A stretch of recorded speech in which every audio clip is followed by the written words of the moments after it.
مرحبا. لاجئ يمني يتحدى القانون الأوروبي ويستغل ثغرة في القانون الهولندي. تقريبا جميع دول الاتحاد الأوروبي مسموح لك أن تكون لديك زوجة واحدة مسجلة معك في البلدية. هذا اللاجئ بعدما دخل إلى هولندا في السنوات الماضية، هذا اللاجئ لديه 3 نساء ولديه أكثر من 10 أطفال. وبعدها بعدما أخذ حق اللجوء أراد أن يقوم بلمس شمل زوجاته. نجح في لمس شمل الزوجة الأولى و8 أطفال، وبعدها أراد أن يقوم بجلب الزوجة الثانية وأطفالها والزوجة الثالثة وأطفالها.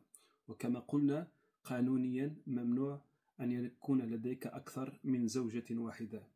لذلك هذا الشخص الآن يرفع دعوى قضائية ويريد أن يقوم بجلب أطفاله من الزوجة الثانية والثالثة.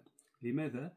لأن إذا جلب أطفاله من الزوجة الثانية والثالثة فلديه الحق قانونيا أن يقوم بجلب الزوجة الثانية والثالثة. الأطفال هم الذين سيقومون بلمس شمل والدتهم. وبهذه الطريقة سيكون هذا اللاجئ نجح في جلب 3 نساء وجميع أطفاله. هذه الطريقة التي اتبع هذا اللاجئ ليس الأول الذي يقوم بها، بل قام بها أشخاص آخرين، خاصة عندما يكون الشخص تزوج مرة ثانية.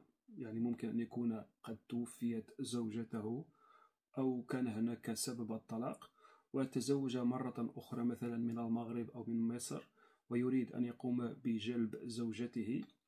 وهذا الشخص يكون مثلا على الأوتكيرين أو راتبه منخفض، لا يسمح له من شروط لمس الشمل. لذلك دائما يلجؤون إلى هذه الطريقة. يقومون الأولاد هم الذين يقومون بجلب والدتهم. مثلا رجل تزوج من امرأة في المغرب، وهذا الرجل مثلا لديه أوتكيرين. إذا كان لديك أوتكيرين سيكون لديك صعوبة حتى تقوم بلمس شمل زوجاتك، ولكن ممكن أن تقوم بجلب أطفالك. وإذا جلبت أطفالك، الأطفال هم الذين يقومون بجلب والدتهم.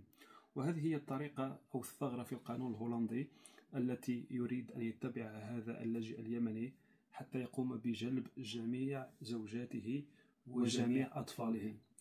تحية. في رأيكم هل يعتبر ما قام بهذا اللاجئ اليمني هل تحايل على القانون أم استغل ثغرة في القانون لصالحه؟ اتركوا لنا آراءكم في التعليقات، والسلام عليكم.